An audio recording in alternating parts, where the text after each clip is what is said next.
So, this is our first podcast. Well, kinda. Well, our first opening for a podcast. It's just all going to be the opening. I guess so. It's gonna be the longest opening ever. I don't know. Hello and welcome to Mississippi Roads. In the office.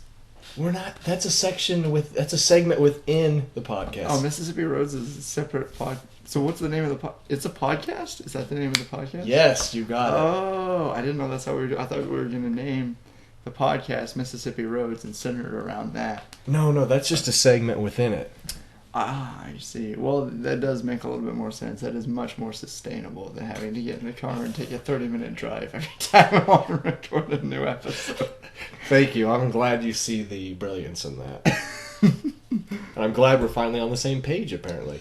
My name is Rose. I go by Rose. I own a Volkswagen Jetta. It is my love. It is my life. Who can I kid? Fry is my life. Yes. This is Fry, also known as Mike, I guess. But I prefer Fry when Rose is talking to me, just because I don't want him to get too close to me. How much closer can I get, Mike? Well, you could sit on my lap.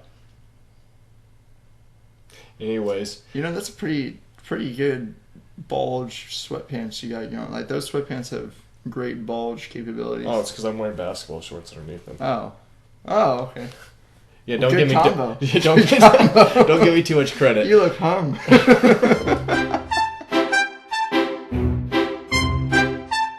I would like to make an official announcement to our 3 fans that are listening. My wife, Andrea, and I are, she is pregnant. Vicariously, that makes me the dad. Vicariously? Yeah. Like whenever I'm not having sex because I'm single and I'm ugly, but you are on the reg because you're married and your wife's pregnant, and I'm living vicariously through you. A wink. So, we had been to the doctor, and they gave her this bag of pamphlets. And one of the pamphlets is actually for me, A Father's Guide to Pregnancy. And I thought this might be interesting to read. Well, there's boobies on the cover. That's a logo. A logo? A logo. A logo. Anyways, I figured it might be interesting to read this, maybe get a few yucks out of it, and maybe educate myself. And I'm unfolding it right now. Oh my god. Yeah, because you're not going to read anything about being a father unless it's for a podcast. There's there's 7 folds, double back and... Wow, that's a lot. That is a lot. Alright, so let's start. How about I read it to you and get your opinion? If anything that I've learned from your reading Amnesia last night... Alright, look. You are no better, so give me Yes, that shit. I am. No, you're not! I got to aristocracy before you did. To be fair... To be fair, I had read like 600 words before that, and my brain was tired. That's a lot of words. You gotta... That's like 2 whole paragraphs, Fry. How about we just take turns? All You right, read fine. a section you want, I'll read a section. Alright, fine, but if there's anything with a question mark, I get first dibs. Alright, well, I'm just going to open up on the first page. If you're like most expecting fathers, you are both excited and anxious about this big step in the lives of you and your partner. You can help your partner by understanding the changes she is going through and by being a prepared and supportive father-to-be. I think you can help her more by not knowing the changes she's going through. Just be oblivious to it? No, not be just oblivious. Ignore her? No, not at all. No. But if she's all stressed out about, oh my god, it's cramps and stuff like this, and you're like, well, I don't know that she have cramps. Just be a good guy because then it's not like you're doing it because you owe her something. Oh, you're just trying to change your motivation for doing this. Yeah. Oh. Well, I like to think of myself as a good husband. Anyways. This pamphlet contains why that's one man's opinion. Look, this jealousy, this underlying jealousy that you have for my wife. No. You're just like... You know, my only love is the roads. The Mississippi Road. Yeah. It's a love-hate relationship. Is that a really cool plug? Can we cut this out and put it later in the podcast? Right before your jingle? Yeah. Cool. Well, no, but the Mississippi Road jingle. Yeah, I'm confused. Just go. I'm confused. Yeah, I've only read one paragraph on the first page. Yeah, I get distracted easy. I'm gonna put it on my phone. Dick on your phone. There you go. This pamphlet contains why the father's role is important to a healthy pregnancy, the physical and emotional changes your partner will experience during pregnancy. I'm very interested in that section. What, the physical changes? Physical and emotional, more so than emotional. More so the physical. No, the next one's a good one too. Sex during and after pregnancy. Oh, we have to cover this one. We already had a scare. Oh yeah, and that's when we went to the doctor first because we're actually going to go to whatever initial baby pregnancy thing later in the week. Yeah, baby factory. Yeah, we were going to place an order. Yes, whatever. Anyways, we had to go a little early because we had a little scare, and so they checked her out, and everything seemed to be all right now. But the doctor said just to be safe, no sex for 4 weeks, and my face just went like what? But the thing that was really nice was the fact that my wife's face also went. Oh, so that was flattering. Yeah, it was mutual. Like, at least pros and cons. No sex for 4 weeks, but at least I know she's still into me. And anyway, she did cool. She kind of when you mom and pop somebody when you'll ask your mom, so we'll ask your dad. So the doctor said this, but then she read somewhere else, either online, and I think she also called a nurse. She says, "No, we're good to go." I'm like, "But what?" But the doctor, I'm just doing what the doctor said. But this is happening right now. Yeah, but I don't want to listen to him, so. Okay, yeah, that's what happened. So we definitely have to hit that section. Yeah. What happens during prenatal care visits? Oh, I guess that's what we did. Yeah. The first one. Apparently you don't fucking listen to him. That's what you do in prenatal care. We go there. It's like, hey, that's good advice. We're not going to do that. just to hear him talk. How to help during labor and delivery. Physically or emotionally? Probably both. Right? I'm assuming both. Yes. From now on, everything in this pamphlet, when we see the word help, we will assume both emotionally and physically. What about spiritually? That's important. Yeah, but this doesn't really cover that. That is important. I'll keep that opinion to myself. Go on. All right. What fathers can do after the baby is born? Primarily, I think being a father should be number one on your list. Yeah, I don't know why they have to. Yeah, after the baby's born. Like step one's probably be a father. I know. Step two is probably breathe. I'm not really sure who this is directed towards, but being a father myself, which I am not. If you were a father, if I were a father, you would think. I think it just comes super naturally. I don't know why people get so freaked out. What about? I've had a pregnancy scare before, but I've never been through a pregnancy at all. So maybe I'm just totally talking out of my ass, but. I feel like I would just relax, be like, you know what, I'm gonna figure it out. That's good. That's a positive attitude to have. Yeah, in TV shows and in movies and just from word of mouth and what I've seen, everybody always seems to freak out so much. They're like, it's like, you know what? Babies are durable. You are gonna play this back in time when you're having a baby, hopefully, and you're gonna be pulling your hair out and like. There was once a time when I was confident. Yeah, maybe I'm just cocky because I'm young. I don't know. Oh, but, let's date this too. Let's make this a time capsule because this is my big public announcement to our three fans. This is 2005. The 7th of October. It's October 3rd. Yes. 2005. 15. Yeah, 10 years ago. It is October 3rd of 2015. Mississippi roads.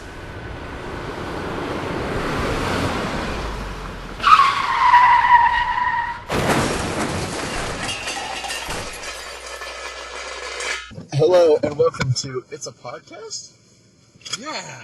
Yeah, you got it.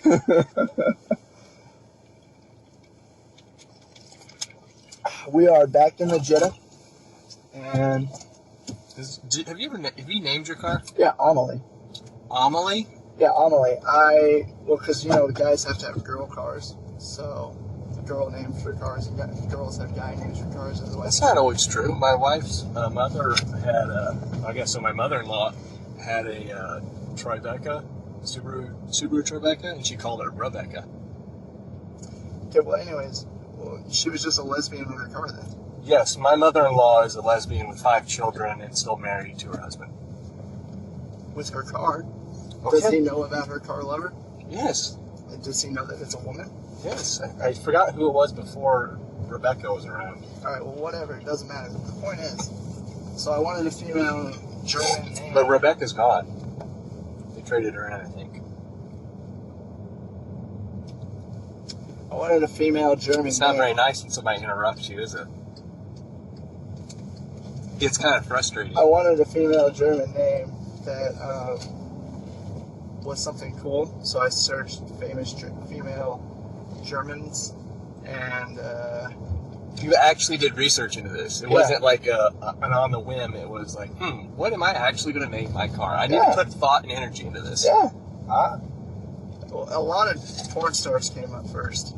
A lot. So you typed it, you Googled famous Germans and porn stars came up. Famous Is female that- Germans and porn stars was the first results. Okay. And it was on my phone. I don't watch porn on my phone, so it's not like Google was using my past history. And I don't use Google, I use Safari on my iPad, because I don't give a fuck if my iPad gets a virus. That's what I watch my porn on. Sound reasoning. Yeah. Anyways, there's no reason why porn stars should have come up first, but it did, and so just a shit ton of naked German women came up, and then a list of actual successful female Germans, and there was a bunch of like lame ass ones. Whoa. We're just driving in our lane, but Yeah, you know what? He's got a big car. He's going to need both our lane and his lane. Yeah, he's got a Crown Victoria. That's a really wide car. Yeah. It actually is. I mean, he kind of looked like a white dude in and of himself. Hey, look, another Jetta. Is that a mullet in the back of that pickup? Where? That S10? Pretty much. Pretty much, yeah. It's not quite mulletish, like that long, but it's pretty long. It's a pretty shaggy hairdo. It's pretty party in the backish. So is that not illegal down here? No, it is. It's illegal to be in the back of a truck? Yeah. But I feel like I see that on a regular basis. Yeah, I mean, it's Mississippi, so apparently it's not illegal to drive on the wrong side of the road or not use turning signals or roll stop signs. This morning, I went to go get coffee. I don't know how I'm still surprised at Mississippi driving. I don't know. I honestly don't know how my brain is still shocked when I see random ass shit. But this dude at a 4-way stop sign, right? Rolls it. But not like what I would define as rolling it as coming to a stop, but you're still moving at like 1 or 2 miles an hour.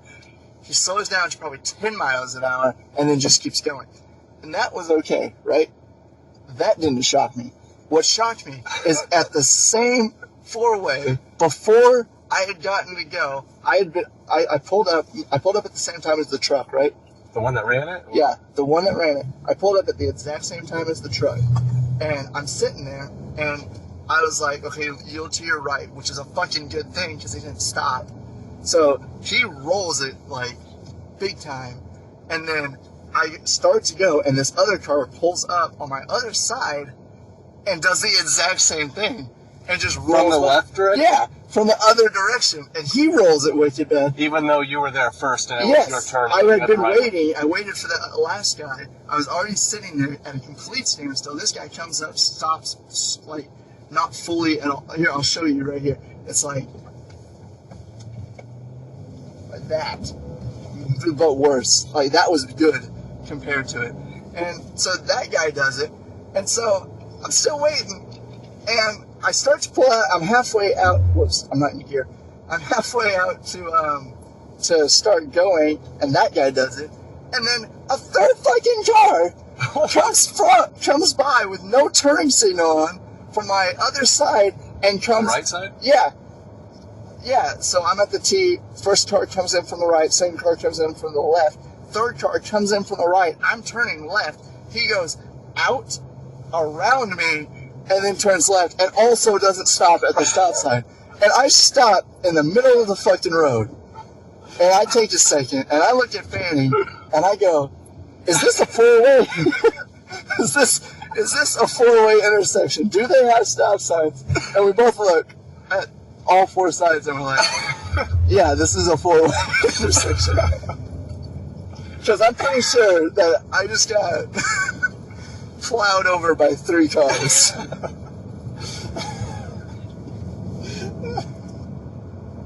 Oh, that kind of beats the, that truck that passed us in the grass yesterday?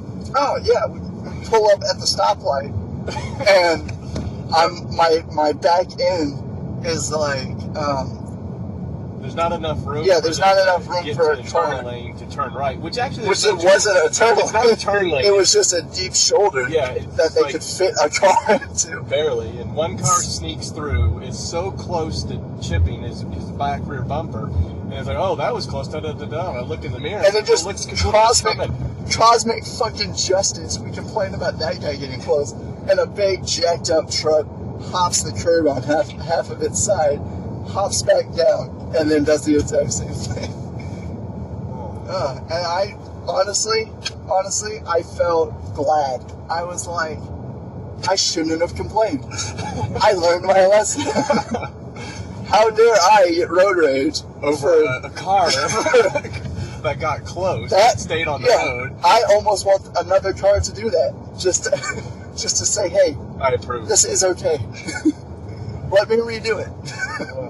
Let me save my rage for what really counts. Did I tell you the intersection at Creosote and 49? No. Alright, so the wife and I are heading south, going to base and going to the next. And there's a turn lane, 3 regular lanes going straight, and 1 lane turning to the right. And it's an intersection, it's a red light, so I think, oh, I'm going to stop. It seems like a good idea at the time. Right. So, turn lane, there's people in it that stopped on the left. The next lane is empty. I'm in the middle of 3. Then there's cars on my right that's parked, and there's cars in the right turn lane. So there's just 1 lane that's right next to me that's open. Right. All right. Is it a turning lane? No. The turn lane, there's people in the turn lane. Blank, me, car. That's the order. Okay. So, traffic starts, the cross traffic has green, so they're starting to flow. A couple cars go by, and I'm talking with my wife. We're just sitting there waiting, driving. And in the mirror, I see some movement, and there's a car coming up because there's nobody beside me. I said, okay, well, here's the guy. I was kind of surprised in this rush hour. There's no car there. Lo and behold, the guy comes out and doesn't stop. I don't see brake lights. That cop just rolled that stop sign. What do you want to do? What can we do? Yeah, it's a Mississippi cop. This is Mississippi. I didn't mean to interrupt your story, but can we call the cops on that cop? I think you can complain, actually. He needs a how's my driving in the back. What the fuck is that? What is that? That's a 3-wheel... Oh, that's those Spider Roadsters. I thought those were only like motorcycles. Oh, Spider Roadsters. No, oh fuck, that's a T-Rex. That's what it is. Spider Roadster is just cheap. Rob Dyrdek's Fantasy Factory. It's a TV show. Justin Bieber almost kills himself in one of those things, and he pulls out in front of a semi and almost clips the back end. But yeah, that's how I know what that is. That's a T-Rex. They're really fucking expensive. There's like almost $100,000. Oh. Like $80,000. That's sports vehicle. for one less than regular, 1 tire less than. Yeah. You should get a discount for having not 3 tires. Yeah. So anyways, this guy comes blazing by, doesn't stop, don't hear brakes or squealing or anything. And I couldn't quite see him. He might have been dicking with his radio. I don't know. But anyways, he's rolling up, and I'm thinking, I'm passing stopped traffic. It's like a parking lot, and I'm just whizzing through. But you know what? Nobody's in front of me. I'm going to go. A couple of cars had already gotten through the intersection, so he hits the 3rd car, I think, in the rear, spins it around. He goes spinning, and it's just like this big shitstorm that happens. And everybody that's parked is like, did he not... Where did this come from? And I instantly felt like a safe driver in Mississippi because I stopped at a stoplight. And I'm just thankful that nobody would, somebody was behind me, or else he could have just rear-ended me and knocked me into it. It's like, it's scary down here. You know what they say about whenever you're like disciplining a child, and they're like, you shouldn't punish them, you should reward them for good behavior. Like positive versus negative reinforcement. Positive reinforcement being so much more effective. They should have, because clearly what they're doing down here isn't working. They should try positive reinforcement police. Like instead of getting tickets, here's $10. Yeah, that's a safe stop. I like that, $10. Like here, I'm gonna write myself a ticket that I owe you $10 for stopping at this stoplight. I think signs are completely irrelevant down here. I think that's why they added those little crawfish signs on all the stoplights. To get your attention? No, not to get your attention, just because it doesn't fucking matter. They can put a middle finger there and people aren't going to look at it. They can make it reflective, glow, and dispense money, and people aren't going to look at it. Wow, that guy's hopping a curb right there. Man, fucking... Why was he even hitting the curb? There was plenty of room. Not only did he hop a curb, but he pulled out in front of us. Oh. This isn't a podcast. This is a traffic advisory / education. It's a PSA, a public safety announcement. Yeah, we'll go with that. First off, that wasn't a parking lot that he was pulling out of. That was like whenever they have those. Yeah, whenever they have those signs, that little cutout in the concrete, where you would normally have like, oh fucking fuck! Fuck! That was after the fucking railroad! Why did you slow down after you hit the railroad? Why would you slow down for a railroad and then take off and then slow down after the railroad? There's nobody in front of you! Why do people in this fucking state speed up uphill and slow down downhill? They hit their brakes going downhill because they're speeding. Alright? Why? Why? They're like, oh fuck, I'm about to go uphill, so I need to speed up. Maybe they'll turn my momentum, but then they hit the brakes on the downhill. That's just, it's awful. And then they slow down to a complete stop to go over the fucking railroad, and then they speed up after, and then this guy just slows down again, and there's nobody in front of him.